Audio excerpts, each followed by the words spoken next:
سوال: ابن الذبحین کس کا لقب ہے اور ذبحین کے مصداق کون کون ہیں؟ یہ ہمارے حضرت محمد صلی اللہ علیہ وسلم کا لقب ہے، اور دو ذبیحوں سے مراد ایک تو حضرت اسماعیل ذبیح اللہ علیہ السلام ہیں جو حضرت ابراہیم علیہ السلام کے لڑکے ہیں، جن کی اولاد میں ہمارے حضور صلی اللہ علیہ وسلم ہیں، اور دوسرے ذبیح آپ کے والد محترم حضرت عبداللہ بن عبد المطلب ہیں، جن کے ذبیح نام کے ساتھ موسوم ہونے کا ایک خاص واقعہ ہے کہ ایک مرتبہ حضرت عبد المطلب نے خواب میں چاہے زمزم کا نشان دیکھا اور کھودنا شروع کیا۔ یہ وہ مقام تھا جہاں اصاف اور نائلہ دو بت رکھے ہوئے تھے۔ قریش نے منع کیا اور لڑنے کو تیار ہو گئے۔ یہ صرف دو ہی شخص تھے، باپ اور بیٹے، ان کا کوئی مددگار و معاون نہ تھا، مگر پھر بھی عبد المطلب ہی غالب رہے اور کنواں کھودنے کے کام میں مصروف رہے۔ اس وقت عبد المطلب نے اپنی تنہائی کو محسوس کیا اور منت مانی کہ اگر خدا تعالیٰ نے مجھ کو 10 بیٹے عطا فرما دیے اور پانی کا چشمہ بھی نکل آیا تو میں اپنے بیٹوں میں سے ایک کو خدا کے نام پر قربان کروں گا۔ چند روز کی محنت کے بعد چشمہ بھی نکل آیا اور عبد المطلب کو اللہ نے 10 بیٹے بھی عطا فرما دیے۔ چاہے زمزم کے نکل آنے سے قریش میں عبد المطلب کا سکہ بیٹھ گیا تھا اور ان کو لوگ بڑا ماننے لگے تھے۔ جب عبد المطلب کے بیٹے جوان ہو گئے تو انہوں نے اپنی مانی ہوئی منت پوری کرنی چاہی۔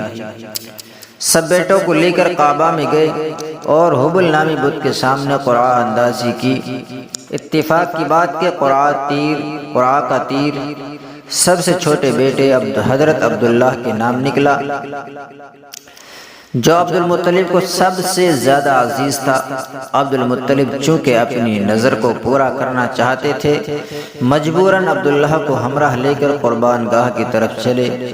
عبداللہ کے تمام بھائیوں اور بہنوں اور قریش کے سرداروں نے عبداللہ کو اس کام ذبح عبداللہ سے باز رکھنا چاہا، مگر عبد المطلب نہ مانے۔ بالآخر بڑی رد و قدح کے بعد یہ معاملہ شجاع نامی کاہنہ کے حوالے کیا گیا۔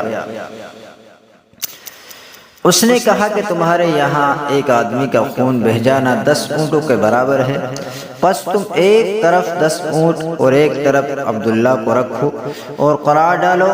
اگر قرعہ اونٹوں کے نام نکل آئے تو ان 10 اونٹوں کو ذبح کرو،